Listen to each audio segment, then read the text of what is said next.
अस्सलाम वालेकुम। कभी सोचा है कि एक ऐसा गरीब लड़का जिसे उसके अपने घर वाले निकाल दें और एक ऐसी मगरूर शहजादी जो अपनी दौलत के नशे में गुम हो, इन दोनों में क्या चीज़ मुश्तरक हो सकती है? आज की ये कहानी इसी एक गैर मुतवक्का ताल्लुक के बारे में है और ये हमें बताती है कि कैसे ईमान और सब्र में इतनी ताकत है कि वो ना सिर्फ लोगों की जिंदगियां बल्कि पूरे के पूरे माशरे को बदल कर रख सकते हैं।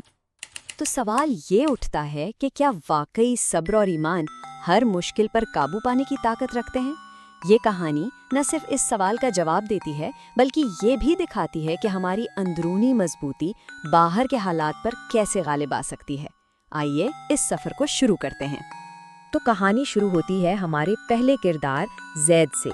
ज़ैद एक ऐसा नौजवान है जिसका दिल अपने नेक वालिदैन की दी हुई तरबियत की वजह से ईमान से रोशन है, लेकिन इसकी ज़िंदगी की शुरुआत ही एक ऐसी नाइंसाफ़ी से होती है जो किसी के भी सब्र का पैमाना लबरेज कर सकती थी। ज़ैद की पूरी शख्सियत की बुनियाद ही उसकी माँ की इस नसीहत पर है। ये अल्फाज, बेशक अल्लाह सब्र करने वालों के साथ है, सिर्फ एक जुमला नहीं बल्कि ये उसके लिए एक ऐसी ढाल बन जाते हैं जो उसे ज़िंदगी की सबसे बड़ी आजमाइश में थामे रखती है। यहाँ हमें ज़मीन आसमान का फ़र्क नज़र आता है। एक तरफ है ज़ैद जो मेहनती भी है और ईमानदार भी, और दूसरी तरफ हैं उसके भाई जिनके दिल हसद की आग से भरे हुए हैं। बाजार में एक कामयाब दिन गुजारने के बाद वो ज़ैद की कामयाबी बर्दाश्त ही नहीं कर पाते और उस पर चोरी का झूठा इल्ज़ाम लगा देते हैं। और फिर आता है कहानी का वो लम्हा जो दिल को दुखा देता है। अपने ही खानदान के हाथों ठुकराए जाने के बाद ज़ैद को अपना गांव छोड़ना पड़ता है। उसके पास क्या था? सिर्फ तन पर मौजूद कपड़े और वालिद की दी हुई एक तस्बीह, लेकिन इसका सबसे बड़ा सरमाया अल्लाह पर उसका भरोसा था और इसी के सहारे उसका तन्हा सफ़र शुरू होता है। अब कहानी का रुख एक बिल्कुल नई जगह की तरफ मुड़ता है।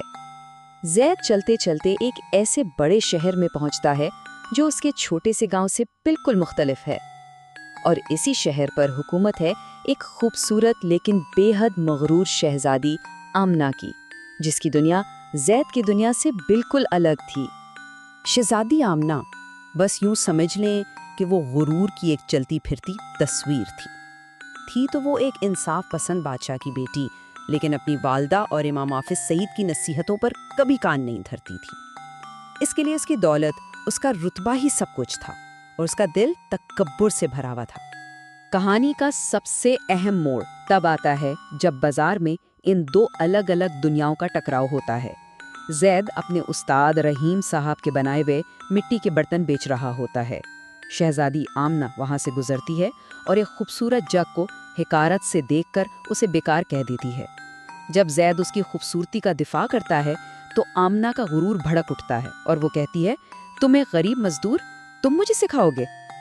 लेकिन ज़ैद का जवाब देखें, उसमें गुस्सा नहीं बल्कि कितनी गहरी हिकमत छुपी है।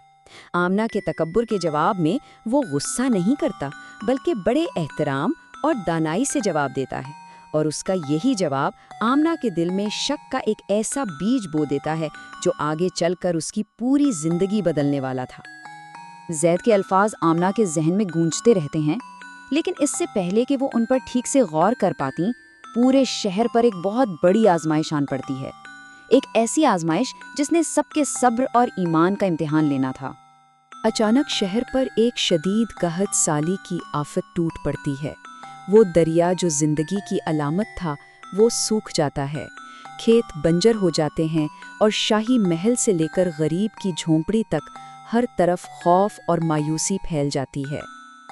और उसी मुश्किल घड़ी में ज़ैद के वो अल्फाज और एक ख्वाब आमना के दिल को जैसे झंझोड़ कर रख देते हैं। उसे पहली बार एहसास होता है कि उसका गुरूर कितना बेमानी था। वो अपने लोगों की तकलीफ को महसूस करती है और फैसला करती है कि अब वो सिर्फ अपने लिए नहीं जिएगी बल्कि उनके लिए कुछ करेगी। तो अब कहानी अपने सबसे अहम मोड़ पर है। जब पूरा शहर नाउम्मीदी के अंधेरों में डूबा हुआ है, तभी एक शख्स उम्मीद की किरण बनकर सामने आता है और यहीं से सबके मुत्तहिद होने का सफर शुरू होता है। ज़ैद एक पुराने भुलाए हुए कुएं को दोबारा खोदने का मशवरा देता है। ये काम तकरीबन नामुमकिन लगता है, लेकिन उसकी आवाज़ पर पूरा शहर इकट्ठा हो जाता है और फिर वो मंजर सामने आता है जिसकी किसी को उम्मीद नहीं थी। شہزادی آمنہ ریشم و سونے کو چھوڑ کر سادہ کپڑوں میں وہاں پہنچتی ہے اور اپنے لوگوں کے ساتھ مل کے کام شروع کر دیتی ہے۔ ان کی یہ مشترکہ محنت اور پختہ ایمان آخرکار رنگ لاتا ہے اور کنویں سے پانی کی پہلی بوند پھوٹ پڑتی ہے۔ ذرا سوچیں اس منظر کے بارے میں، اپنی شہزادی کو مٹی میں مٹی ہوتے اور زخمیوں کی مرہم پٹی کرتے دیکھ کر لوگوں کے دلوں میں اس کے لیے عزت اور محبت کئی گنا بڑھ گئی۔ اس کا غرور اب پوری طرح سے خدمت میں بدل چکا تھا۔ اس بڑی آزمائش پر قابو پانے کے بعد شہر کی قسمت ہمیشہ کے لیے بدل گئی۔ وہ صرف پانی کا ایک کنواں نہیں تھا، بلکہ وہ رحمت اور اتحاد کا ایک ایسا چشمہ تھا جس نے پورے معاشرے کو ایک نئی زندگی دے دی۔ کنویں کی کامیابی کے بعد شہر نہ صرف دوبارہ ہرا بھرا اور خوشحال ہوا، بلکہ پہلے سے کہیں زیادہ ہمدرد اور متحد بھی ہو گیا۔ آمنہ نے ایک یتیم خانہ بنوایا اور زید کے ساتھ مل کر ایک ایسا مدرسہ قائم کیا جہاں دینی اور دنیاوی دونوں طرح کی تعلیم دی جاتی تھی۔ وہ شہر جو کبھی مایوسی کا شکار تھا، اب اتحاد اور ہمدردی کی ایک زندہ مثال بن چکا تھا۔ کہانی کا ایک اور بہت ہی خوبصورت موڑ تب آتا ہے جب زید کے بھائی شرمندگی میں ڈوبے ہوئے اس کے پاس آتے ہیں اور معافی مانگتے ہیں۔ زید ایک لمحے کی بھی دیر کیے بغیر انہیں گلے لگا لیتا ہے۔ یہ اس کے کردار کی عظمت کو دکھاتا ہے جو صبر اور معافی جیسی خوبیوں سے بنا ہے۔ تو اس پوری کہانی سے ہمیں صبر کا اصل مطلب سمجھ آتا ہے۔ یہ صرف خاموشی سے برداشت کرنا نہیں ہے، بلکہ مشکل وقت میں اللہ کے منصوبے پر یقین رکھتے ہوئے ثابت قدم رہنا ہے۔ زید کا سفر اس بات کا ثبوت ہے کہ صبر کا پھل ہمیشہ میٹھا ہوتا ہے۔ اور آخر میں یہ کہانی ہمیں ایک اہم سوال کے ساتھ چھوڑ جاتی ہے۔ اصل عزت کس چیز میں ہے؟ کیا وہ شہزادی آمنہ کی شروع کی دولت اور رتبے میں تھی، یا پھر بعد میں اس کی خدمت اور عاجزی میں؟ اس سوال کا جواب ہی اس کہانی کا اصل سبق ہے۔